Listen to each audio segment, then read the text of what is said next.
ये चांदी है और इसका सोना बाहर बैठा है सहन में। वो बंकरे से बातें कर रहा है, बहुत अच्छी बातें कर सकता है।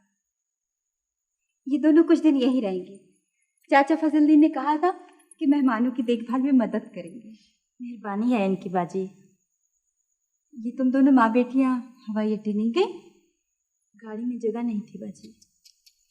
यानी जिसके मियाँ आ रहे हों और जिसके अब्बू आ रहे हों उनके लिए गाड़ी में? हो बड़े अफसोस की बात।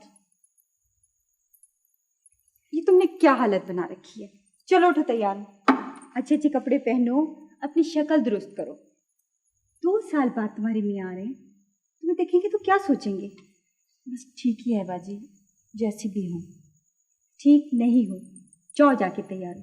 चांदी, इसको ले जाओ और दुल्हन बना दो एकदम। बाजी परवाह न करें, आपने कह दिया तो हमारे सारा आंखों पे, हमारे पिंड में भी सारी दुल्हने मैं बनाती हूँ। आज आपका दुल्हन बना दूंगी ऐसी कि कमाल हो जाएगा। आज जाओ, शाबाश। बाजी बाजी ठीक कह रही, बाजी की बात हम मानते हैं तो आप क्यों नहीं मानते?